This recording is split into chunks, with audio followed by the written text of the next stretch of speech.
Hello all, welcome to Krishna designs. ನೀವು tailor ಆಗಿದ್ದರೆ ಮನೆ ಕೆಲಸ, ಮಕ್ಕಳ ಜವಾಬ್ದಾರಿ, ಸ್ಟಿಚಿಂಗ್ ಆರ್ಡರ್ಸು ಎಲ್ಲನೂ ಮ್ಯಾನೇಜ್ ಮಾಡೋದು ತುಂಬ ಕಷ್ಟ ಅಂತ ಅನಿಸಿರ್ಬೋದು. ಒಂದು ಕಡೆ ಕಸ್ಟಮರ್ ಡ್ರೆಸ್ ಡೆಲಿವರಿ, ಇನ್ನೊಂದು ಕಡೆ ಮಕ್ಕಳ ಹೋಮ್ವರ್ಕು ಮತ್ತು ಕಿಚನ್ ವರ್ಕು. ಕೆಲವೊಮ್ಮೆ 24 ಗಂಟೆ ಸಾಕಾಗಲ್ಲ ಅಂತ ಅನಿಸುತ್ತೆ ಅಲ್ವಾ? ಇವತ್ತು ನಾನು ನನ್ನ ಎಕ್ಸ್ಪೀರಿಯೆನ್ಸ್ ಮತ್ತು ಪ್ರಾಕ್ಟಿಕಲ್ ಟಿಪ್ಸ್ ಶೇರ್ ಮಾಡ್ತೀನಿ.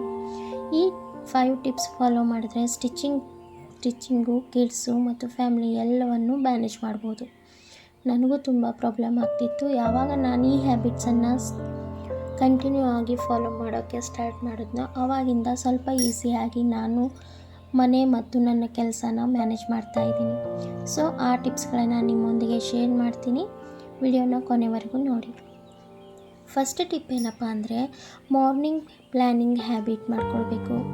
ಭಾಳಷ್ಟು ಜನ ಏನು ಮಾಡ್ತಾರೆ ಅಂದರೆ, ತಾವು ಮಾಡೋ ದೊಡ್ಡ ಮಿಸ್ಟೇಕ್ ಏನು ಗೊತ್ತಾ? ದಿನ ಶುರು ಆಗೋ ಮೊದಲು ಪ್ಲ್ಯಾನ್ ಮಾಡೋದಿಲ್ಲ. ಬೆಳಗ್ಗೆ 10 ನಿಮಿಷ ತೊಗೊಂಡು ಒಂದು ನೋಟ್ಬುಕ್ನಲ್ಲಿ ಬರೆದಿಟ್ಕೊಳ್ಬೇಕು. ಟುಡೇಸ್ ಪ್ರಿಯಾರಿಟಿ ಅಂತ ಒಂದೇನು ಹಾಕ್ಕೊಂಡು, ನಾವು ಹೆಡಿಂಗ್ ಹಾಕ್ಕೊಂಡು ಅದ್ರ ಕೆಳಗಡೆ ನೀವು ಇವತ್ತು ಯಾವ್ಯಾವ ಡ್ರೆಸ್ಸು ಡೆಲಿವರಿ ಕೊಡಬೇಕು, ಕಿಡ್ಸ್ ಸ್ಕೂಲ್ ವರ್ಕ್ ಏನಿದೆ, ಕುಕ್ಕಿಂಗ್ನಲ್ಲಿ ಏನು ಮಾಡಬೇಕು, ಆಮೇಲೆ ಮನೆ ಕೆಲಸದಲ್ಲಿ ಕ್ಲೀನಿಂಗ್ನಲ್ಲಿ ನಾವು ಏನೇನು ಮಾಡ್ಕೊಳ್ಬೇಕು ಅಂತ. ಎಕ್ಸಾಂಪಲ್ ಅಂದರೆ, ಇವತ್ತು ನಾನು 3 ಬ್ಲೌಸು ಸ್ಟಿಚ್ ಮಾಡಬೇಕು ಅಂತ ಅಂದ್ಕೊಂಡಿದ್ರೆ, ಮೊದಲು ಡೆಲಿವರಿ ಡೇಟ್ ಯಾವುದು ಕೊಡಬೇಕಲ್ಲ ಹತ್ತಿರ ಇರೋ ಬ್ಲೌಸ್ಗಳನ್ನು ಕಂಪ್ಲೀಟ್ ಮಾಡಿ ಆಮೇಲೆ ಅದನ್ನು ಕೊಡೋದು. ಈಸಿ ವರ್ಕ್ ನಂತರ ಮಾಡಬಹುದು. ಒಂದು ಸಿಂಪಲ್ ಪ್ಲ್ಯಾನಿಂಗ್ ನಿಮ್ಮ ಸ್ಟ್ರೆಸ್ಸನ್ನು 50% ಕಡಿಮೆ ಮಾಡುತ್ತೆ. ಇನ್ನು second Tipu, kids school time golden time. ನೋಡಿ, ನಮಗೆಲ್ಲ ಹೌಸ್ ವೈಫ್ ಆಯಿತು ಅಥವಾ ಟೈಲರಿಂಗ್ ಮಾಡೋರಿಗಾಯಿತು, ಎಲ್ಲರಿಗೂ ಮಕ್ಕಳು ಸ್ಕೂಲಿಗೆ ಹೋಗಿರ್ತಾರಲ್ಲ, ಆ ಟೈಮ್ನಲ್ಲಿ ಗೋಲ್ಡನ್ ಟೈಮ್. ಅಂದರೆ ಜಾಸ್ತಿ ಕೆಲಸ ಮಾಡ್ಕೋಬೋದು, ನಾವು ಹೆಚ್ಚು ಪ್ರೊಡಕ್ಟಿವ್ ಆಗಿ ಇರ್ಬೋದು. ಮಕ್ಕಳು ಸ್ಕೂಲ್ಗೆ ಹೋದ ಸಮಯ ಟೈಲರ್ಸ್ಗೆ ಗೋಲ್ಡನ್ ಅಪಾರ್ಚುನಿಟಿ ಆಗುತ್ತೆ. ಆ ಸಮಯದಲ್ಲಿ ನಾವು ಕಟ್ಟಿಂಗ್ ಮಾಡ್ಕೋಬೋದು, ಮೆಸರ್ಮೆಂಟ್ಸ್ ತೊಗೊಳ್ಬೋದು, ಇಂಪಾರ್ಟೆಂಟ್ ಸ್ಟಿಚಿಂಗ್ ಮಾಡ್ಕೊಳ್ಬೋದು. ಫೋನ್ ಸ್ಕ್ರಾಲಿಂಗ್ ಮಾಡೋದನ್ನು ಅವಾಯ್ಡ್ ಮಾಡಬೇಕು ನಾವು ಆವಾಗ. ಎಕ್ಸಾಂಪಲ್ ಅಂದರೆ, ಸಪೋಸ್ ನಾವು 2 ಗಂಟೆ ಇನ್ಸ್ಟಾಗ್ರಾಮ್ ನೋಡ್ಕೊತ ಕುಂತರೆ ಏನೂ ಸ್ಟಿಚ್ ಆಗೋಲ್ಲ, ಎಲ್ಲ ಟೈಮ್ ವೇಸ್ಟು. ಅದೇ 2 ಗಂಟೆ ನಾವು ಸ್ಟಿಚಿಂಗ್ ಮಾಡಿದ್ರೆ ಒಂದೇನು ಬ್ಲೌಸ್ ಅಥವಾ ಒಂದು ಡ್ರೆಸ್ಸು ರೆಡಿಯಾಗಿರುತ್ತೆ. ಡಿಫ್ರೆನ್ಸ್ ಎಷ್ಟು ದೊಡ್ಡದಿದೆ ಅಲ್ಲ. ಸೊ ಟೈಮ್ ವೇಸ್ಟ್ ಮಾಡೋದನ್ನು ಬಿಡೋಣಂತ. ಇನ್ನು tip number 3, batch work method. ಅಂದರೆ ಪ್ರೊಫೆಷ್ನಲ್ ಟೇಲರ್ಸು ಒಂದು ಸೀಕ್ರೆಟ್ ಟೆಕ್ನಿಕ್ ಯೂಸ್ ಮಾಡ್ತಾರೆ. ಅದೇ ಬ್ಯಾಚ್ ವರ್ಕ್. ಒಂದು ಬ್ಲೌಸ್ ಕಂಪ್ಲೀಟ್ ಮಾಡಿ ನಂತರ ಮತ್ತೊಂದು ಬ್ಲೌಸ್ ಸ್ಟಾರ್ಟ್ ಮಾಡೋದು ಬದಲು ಎಲ್ಲ ಬ್ಲೌಸ್ ಕಟ್ಟಿಂಗ್ ಫಸ್ಟ್ ಮಾಡಿಟ್ಕೋಬೇಕು. ನಂತರ ಎಲ್ಲ ಮಾರ್ಕಿಂಗ್ ಮಾಡಿಟ್ಕೊಂಡು ನಂತರ ಸ್ಟಿಚಿಂಗ್ ಮಾಡಿ ಆಮೇಲೆ ನಾವು ಫಿನಿಶಿಂಗ್. ಇದರಿಂದ ಟೈಮ್ ಸೇವ್ ಆಗುತ್ತೆ. ಎಕ್ಸಾಂಪಲು 5 ಬ್ಲೌಸಸ್ ಸಪ್ರೇಟ್ ಸ್ಟಿಚಿಂಗ್ ಅಂದರೆ ಒಂದು 5 ತಾಸು ಅಂತ ಇಟ್ಕೊಳ್ಳಿ. ಅಂದಾಜಾಗಿ ಹೇಳ್ತಾ ಇದ್ದೀನಿ. 5 ಅವರ್ಗೆ ಒಂದು 5 ಬ್ಲೌಸ್ ಸ್ಟಿಚ್ ಮಾಡ್ತೀವಿ ಅಂತ ಇಟ್ಕೊಳ್ಳಿ. ಬ್ಯಾಚ್ ವರ್ಕ್ ಮಾಡೋದ್ರಿಂದ ಅದನ್ನು ನಮಗೆ 3:30ಯಿಂದ 4 ಗಂಟೆಯಲ್ಲಿ ಮುಗಿಯುತ್ತೆ. ಆಲ್ಮೋಸ್ಟ್ 1 ಅವರ್ ಸೇವ್ ಆಗುತ್ತೆ. ಈ ಥರ ನೀವು ಟ್ರೈ ಮಾಡಿ ನೋಡಿ, ಕಮೆಂಟ್ನಲ್ಲಿ ತಿಳಿಸಿ ಹೇಗೆ ಅನಿಸುತ್ತೆ ಅಂತ. Tip number 4, family help accept ಮಾಡಬೇಕು. ಬಹಳಷ್ಟು ಲೇಡೀಸ್ ಏನು ಮಾಡ್ತಾರೆ ಅಂದರೆ, ಎಲ್ಲ ಕೆಲಸ ನಾನೇ ಮಾಡಬೇಕು ಅಂತ ಯೋಚಿಸ್ತಾರೆ. ಅದು ತಪ್ಪು. ಕಿಡ್ಸ್ಗೆ ಸ್ಮಾಲ್ ರೆಸ್ಪಾನ್ಸಿಬಿಲಿಟೀಸ್ ಕೊಡಬೇಕು.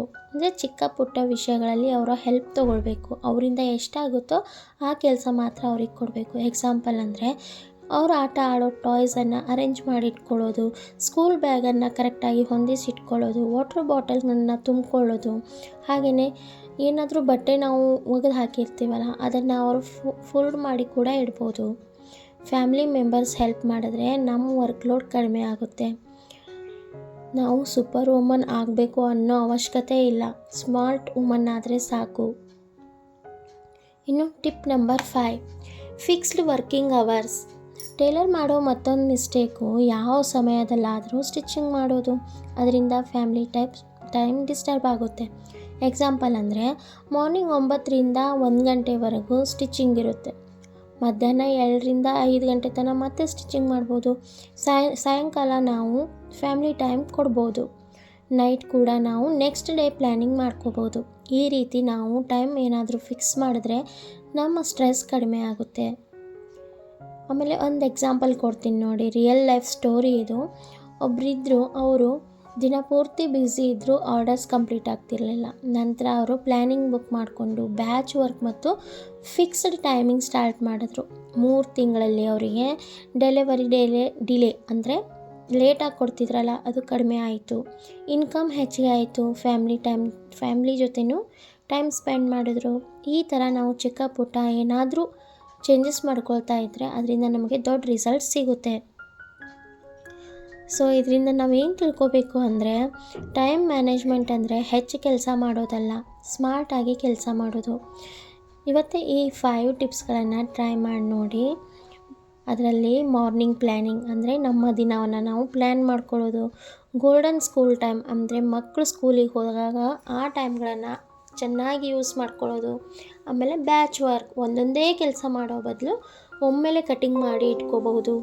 ಆಮೇಲೆ ಫ್ಯಾಮಿಲಿ ಹೆಲ್ಪ್, ನಾವು ಮಕ್ಕಳದು ಅಥವಾ ಫ್ಯಾಮಿಲಿ ಮೆಂಬರ್ಸ್ ಹೆಲ್ಪ್ ಕೂಡ ತೊಗೋಬಹುದು. ಆಮೇಲೆ ಫಿಕ್ಸ್ಡ್ ವರ್ಕಿಂಗ್ ಟೈಮ್, ನಾವು ಇಷ್ಟರಿಂದ ಎಷ್ಟು ತನಕ ನಾವು ಕೆಲಸ ಮಾಡಬೇಕು ಅಂತ ನೀವು ಫಿಕ್ಸ್ಡ್ ಟೈಮಿಂಗ್ ಮಾಡ್ಕೊಂಡ್ರಿ ಅಂದರೆ ಅದು ಕೂಡ ಹೆಲ್ಪ್ ಆಗುತ್ತೆ. ಸೊ ಫ್ರೆಂಡ್ಸ್, ಇದಾಗಿತ್ತು ಇವತ್ತಿನ ವಿಡಿಯೋ. ನಮ್ಮ ಆನ್ಲೈನ್ ಬ್ಲೌಸ್ ಕೋರ್ಸ್ ಕನ್ನಡದಲ್ಲಿ ಸ್ಟಾರ್ಟ್ ಇವೆ. ತುಂಬ ಕಡಿಮೆ ಬೆಲೆಯಲ್ಲಿದೆ. 3,000ಕ್ಕೆ ನಿಮಗೆ 3 ತಿಂಗಳ ಕೋರ್ಸ್ ಆಗಿರುತ್ತೆ. 12ರಿಂದ 13 ಥರದ ಬ್ಲೌಸ್ಗಳನ್ನು ಕಲಿಸ್ಕೊಡುತ್ತೆ. ನಿಮಗೇನಾದರೂ ಇಂಟ್ರೆಸ್ಟ್ ಇದ್ದರೆ ನನ್ನ ಇನ್ಸ್ಟಾ ID ಬಂದು ಕೃಷ್ಣ ಡಿಸೈನ್ಸ್ 123 ಅಂತ ಇದೆ. ಅಲ್ಲಿ ಬಂದು ನೀವು ನನಗೆ ಡೈರೆಕ್ಟ್ ಮೆಸೇಜ್ ಮಾಡಿದ್ರೆ ನಾನು ನಿಮಗೆ ಇನ್ಫಾರ್ಮೇಷನನ್ನು ಹಾಕ್ತೀನಿ. ಸೊ ವಿಡಿಯೋ ಇಷ್ಟ ಆದರೆ ಲೈಕ್ ಮಾಡಿ, ಶೇರ್ ಮಾಡಿ ಮತ್ತು ಸೇವಿಂಗ್ ಟಿಪ್ಸ್ಗಾಗಿ ಸಬ್ಸ್ಕ್ರೈಬ್ ಮಾಡೋದನ್ನು ಮರಿಬೇಡಿ. Thank you.